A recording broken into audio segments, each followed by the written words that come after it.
a part 2 in the Spidey series, prepping for the new game to be released. But this time, we take control of Miles Morales, a nice and simple platinum compared to the first Spider-Man game in the series, taking considerably less time, making the dreaded collectible grind seem like a walk in the park.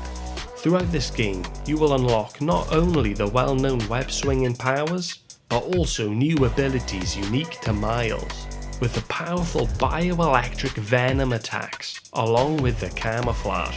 I much prefer playing as this Spidey due to the added abilities and untraditional Spider-Man-like style, distinctive to Miles. A nice change to the Peter character we're all used to. A part of me thinks that this game could have just been a DLC. Perhaps if released in the late 2000s, it probably would have. Although not as packed with content, which I don't mind by the way, the game still does a brilliant job on building and expanding the Spider-Man universe. But of course, this isn't a review. This is me, being eager to platinum Spider-Man, Miles Morales. Starting off with the first trophy I popped, I had to smash into 15 breakable objects, whilst steering Rhino through the shopping mall. You'd think to avoid objects, because you take damage hitting them, but seeing the trophy beforehand will encourage you to run into anything you can until you pop the trophy. A story related one was not too soon after. All we had to do was just finish the sequence and ride Rhino through the mall. For the first silver trophy of the game, I would need to perform a 100 hit combo. To be honest, I didn't think I would get this so soon. I literally got at the start of the game, but with a combo and trophy I struggled to get in the first game, I thought it would be a while till I got this. The next few trophies earned are story related, getting gifts and helping people out with the friendly neighbourhood Spider-Man app. Completing all activities on the app will grant us a trophy, but we'll get to that much later. I played the side quests, crimes, challenges, and searched for collectibles as they came, aiming to get rid of all the fillers on the map, so I could upgrade and unlock equipment relating to trophies too. Next up were the Spider training challenges, set up by Pete before he went off on holiday with MJ. There are 3 different types in total. As you'd expect, they are combat, traversal, and stealth challenges. Getting a spectacular rating or better will get you a trophy on each of the challenges. Finishing up the first versions of the challenges, we unlock more around the map. Now at the point in the game where most things are unlocked, after finishing a few story missions, we go out and search for collectibles around the map. Earning tokens, we craft a visor mod, unlocking the Look with Better Eyes trophy. Searching for more collectibles, we pop the I'm on a Boat trophy for riding the derelict boat in southern Chinatown. I'm on a boat, I didn't know that was a trophy. Ride the derelict boat in southern Chinatown. Well, that's a good surprise because I was going for the time capsule. A little later on, now finishing all the challenges, we get the Spider Training Complete trophy, unlocking a side mission, which we will do next, but not before I had finished on collecting all of the remaining time capsules on the map. There we are, Urban Explorers. Collect all time capsules with the Wagandan flag. Turns out that the final test was against the hologram form of the Vulture. Beating it would pop the Pete's First Villain trophy for completing the final test. Yes!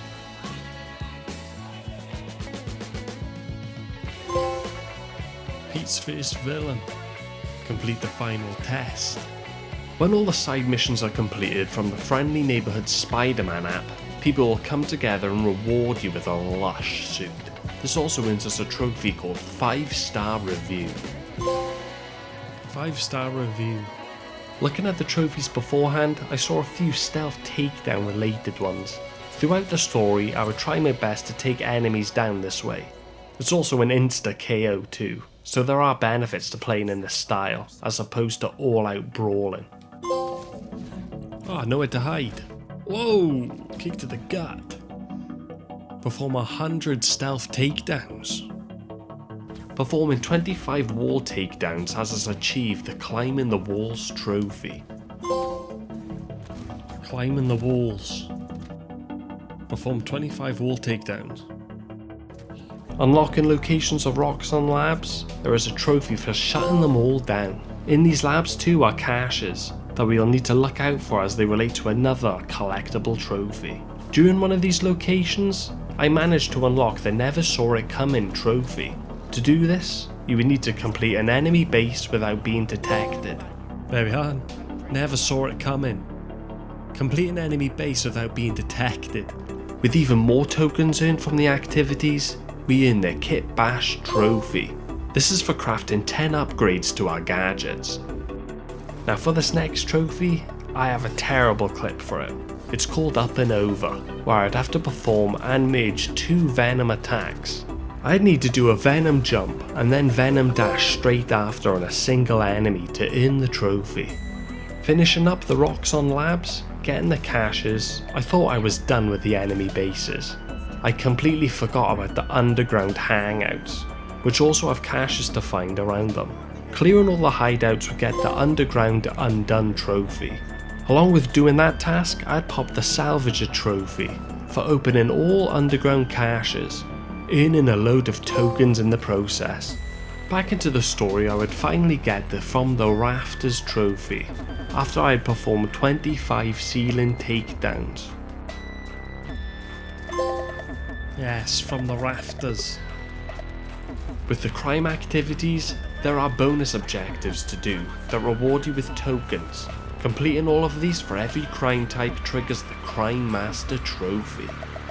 Oh, Crime Master. Complete all bonus objectives for every crime type. This next trophy is tied to a series of side missions. After completing them, which all relate to crimes in Harlem, Miles and Genki, your tech guy, begin to piece together that all of the past crimes are linked and are a part of a conspiracy targeting Harlem. Finding out that the Kingpin was behind these attacks, we stop the final raid where many people are gathered. Pop in the Come at the King trophy. Oh, did he just see him off with the uppercut? Come at the King. Unravel a criminal conspiracy in Harlem. A little further on, with the Prowler and Miles meeting up, Miles' uncle shows him what he and his late father used to get up to when they were younger. They would create music, recording sounds of the city.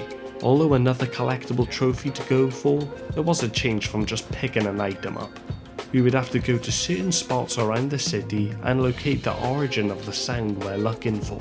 Finishing up on recording them, we earn the Deep Cuts trophy for collecting all sound samples and recreating the Davis Brothers mix. Deep Cuts. Applying a sticker and customizing the lighting in photo mode pops another trophy. In a story flashback sequence, there is a minigame to find. Beating Finn at the rocket launch minigame earns the Competitive Spirit trophy. I skipped through the story related trophies just because I'm sure everybody knows what goes on by now, and also to avoid spoilers for those yet to play, so I'll add them to the counter. Should be 8. After the main story is finished, there is a touching scene. Miles' mum has a birthday surprise, which his father used to do for him. Before he died, he had multiple recordings to put around the city, which his mum would then place. Collecting all postcards pops the Memory Lane trophy.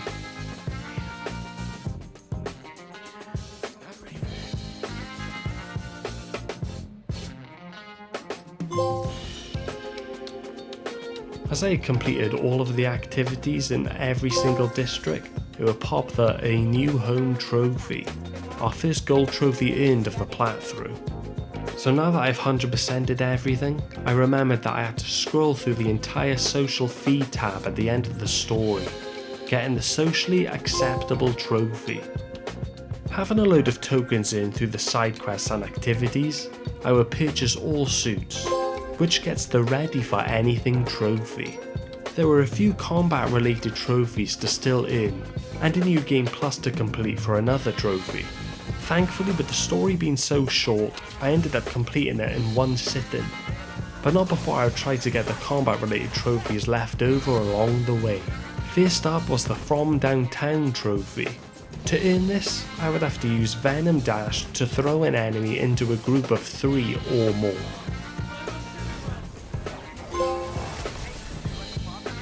Next was called Trapped, where I would have to defeat 50 enemies with a remote mine gadget.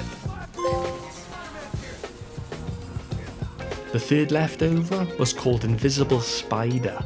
All I had to do was defeat 50 enemies whilst invisible.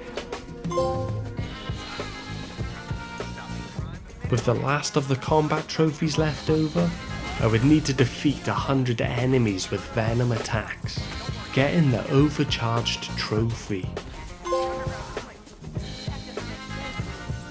With leveling up more in New Game Plus, I would have enough skill points to unlock all skills, getting just the beginning trophy. Finishing the New Game Plus mode would pop the Plus Plus trophy.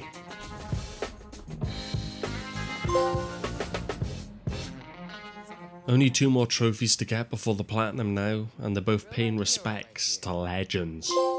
Best fries in town, baby. Pay your respects to the legend in the Upper West Side. I feel like it was suitable to leave those 2 trophies until last, after completing everything and becoming the hero of New York. Your own Spider-Man. Never give up. Pay respects at the Jefferson Davis grave in Harlem. 100%. Be yourself. Collect all trophies. It's the 20th of October 2023. That is the release date of the new Spider-Man, Marvel's Spider-Man 2, and it looks like I've completed the game just in time. If there's anyone still watching, I hope you enjoyed. There probably isn't anybody watching, but if there is, to the one person, I hope to see you on the next Platinum playthrough.